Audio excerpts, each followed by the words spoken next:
G'day Hammerheads, welcome back. So it is springtime here in Australia, and that means there are all sorts of deals going on for mini chainsaws and other gardening equipment. But you know, these are probably my favorite thing at the moment. So I grabbed this new Bosch 18V pruning saw. It's the GKE 18V-20. 200mm chain. It is a bit of a beast, and so I figured why don't we just compare it to the other mini chainsaw that I've already documented in a video, the little Aldi Fibrous thing. So fair bit of difference there, but this one here is from a supermarket and this one here is a pro grade tool. So let's take a look at them and see what they can cut.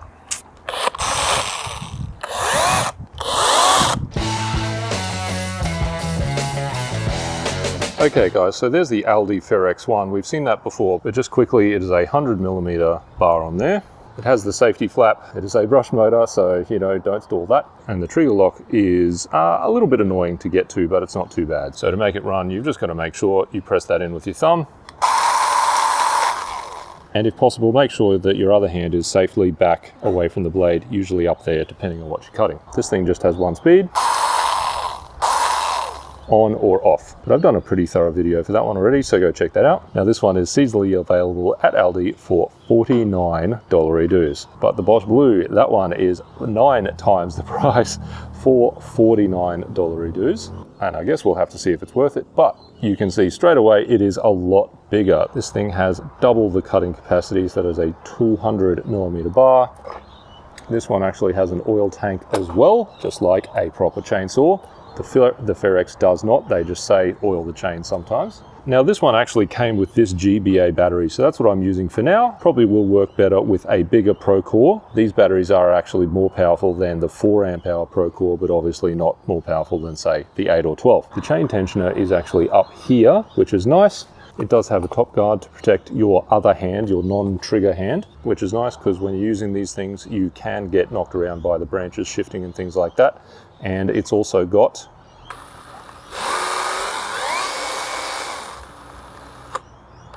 really fine speed control. Now I'm not sure if you need that in a chainsaw, but I do like that in a lot of tools, so we'll see how that goes. Anyway, let's get chopping. Okay, so we've got some, that's about 60mm hardwood. So this is Australian, I think it's red gum, so good Aussie hardwood. Let's see how that goes.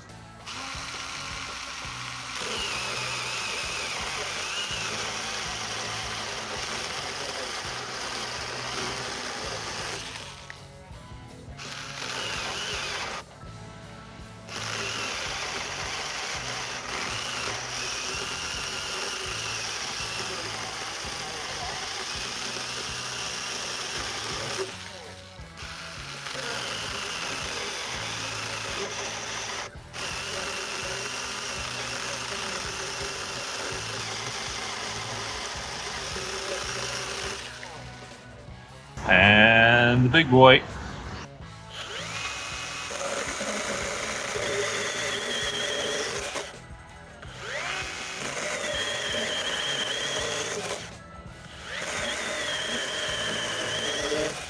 Just stacks more power. Some of you may recognize this stump if you're long-time followers of the channel, but this stump here is just under trigger discipline. This stump is just under double. So see that? It reaches right to the middle. So theoretically, this one should be able to do it. Let's see how long it takes.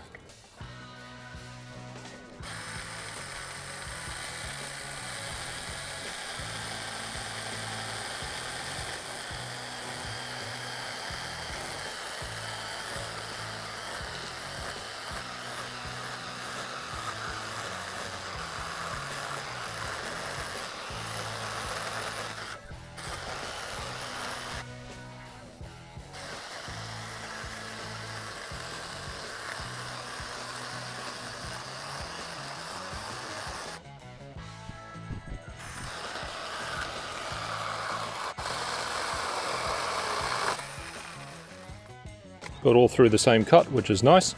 It is hard to keep the cuts all joined up with a small blade, but yeah, anyway, she does the job. Doesn't like it, but if you, so that you can see the cuts there, that way and then that way, just make sure you follow the same curve. Should be able to do nice big stuff as well, if you really want to.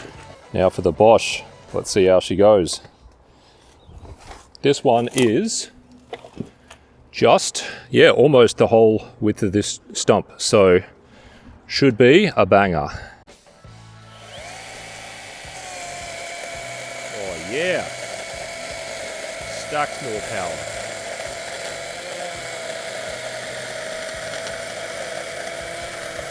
So something else I love about this is it's got kickback control. So in situations like that, when you're breaking through,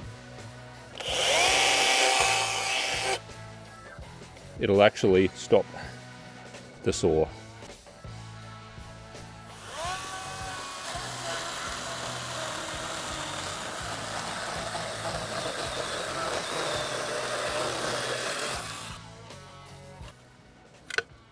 Ah, shocking. Okay, so really misaligned the cuts there, but it didn't really slow that down at all. Happily just went through all that much wood again. Hell yeah. And of course these tools are also great for softer stuff, more fibrous stuff like this yucca here.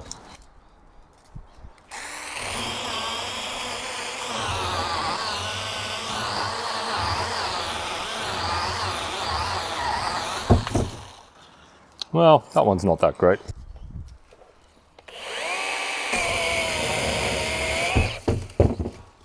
Much nicer. All right, so there you go, guys. Big difference in terms of, well, the performance and also just the size, you know. But this one, this is 9 times the price of that one there. My philosophy is, if you're not sure if you're going to use one, you know, just it's fine to get a cheap one, and then if it burns out or if it wears out, then hey, that means you use it enough to get a decent one. That said, would I use it 9 times as much? I mean, I don't know. There's a big step up there. You could probably go, rather than, you know, a Bosch Blue, you could probably get yourself a Ryobi or something, and it would be easily twice as good as this, but not cost 10 times as much, only cost, I think, they're 3 times as much. Yeah, you know, if you're in Aldi and it's springtime and they're selling these and you think you might need a chainsaw, then, you know, it's not a bad way to find out. That said, I have let the smoke out of this one a little bit on, you know, the first video, so go check that one out as well. Whoop. Uh-oh. The Bosch is, well, let's just say it's an absolute beast. It's so big, it's obviously way more powerful, better chain. Kickback control is impressive. I hope never to actually test that for real, but, you know, it's a really impressive feature to have in something like this. Because, you know, this is really pushing the limits of what I would call a one-handed tool. Like, sure, you are meant to hold the back of this as well, but have both hands out there, but that's mostly a safety thing, just so you're not cutting your wood holding hand. So yeah, really impressive for Bosch. They're worlds apart, but these are the 2 I've got now. I do have a few more coming in the future, so let us know what you want to see them do. Okay, well, there you go, guys. Hopefully that gives you an idea of what these things are capable of. That said, I do want to do some proper performance testing, so I am going to be collecting a few more of these over the spring sales that we have here at the moment, and get some proper performance testing done in a nice comparative way. But I want to hear from you what kind of tests will actually help you guys out, because me personally, I just use these sort of things for domestic use, volunteer work, pretty light stuff. I don't earn a living with these guys. So if you are a gardener or an arborist or anyone like that who would actually use a professional grade mini chainsaw to earn some money, let us know what you want to see, and you know, really explore this pretty new and pretty cool little tool. So anyway, thanks for watching, and I'll prune you later.